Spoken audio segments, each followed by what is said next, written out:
ሰላም አለይኩም ወራህመቱላሂ ወበረካቱ። ሰላም የሀገሬ ሰዎች እንዴት ናችሁ? ደህና ናችሁ ወይ?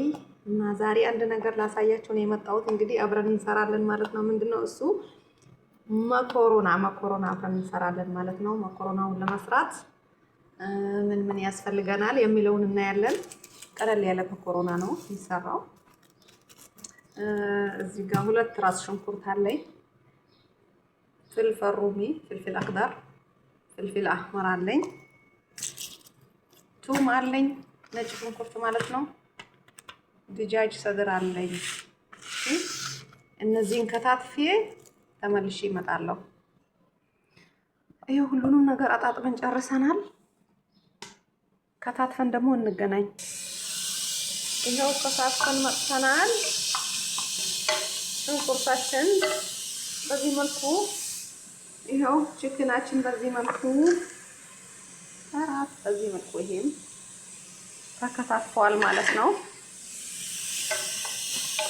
አሁን በደንብ አድርገን እናማስላለን፣ ትንሽ ብራውን እስከሚሆን ማለት ነው።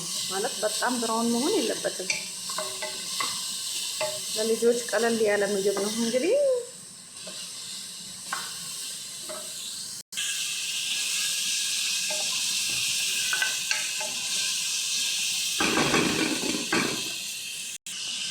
ይሄው ቺክናችንን ጨምረናል።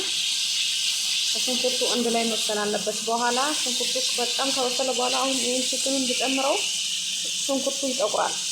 ስለዚህ አንድ ላይ አረኩት ማለት ነው። ትንሽ ሽንኩርቱን ካቁላላው በኋላ ቺክኑን ጨመርኩ።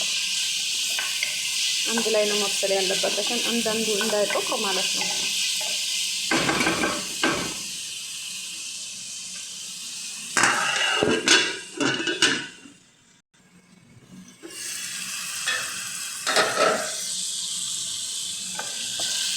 በዚህ መልኩ ትንሽ እንትን ካለልን በኋላ ደግሞ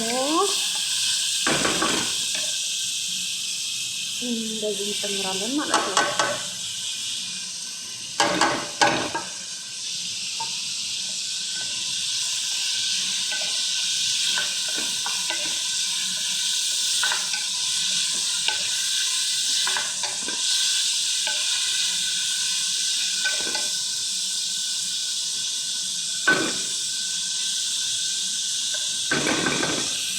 ከዛ እሳቱን ቀንሰን እንከድነዋለን።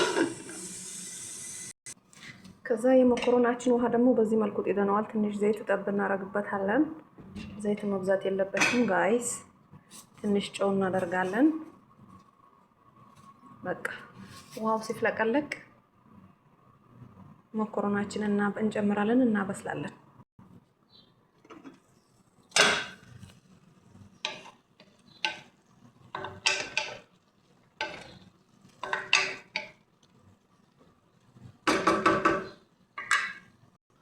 ሁላችን ተፍለቀለቀን እንጨምራለን።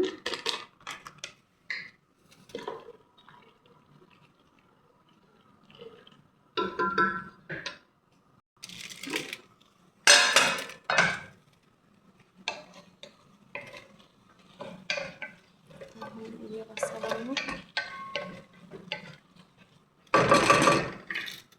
ትንሽ ሳብሳብ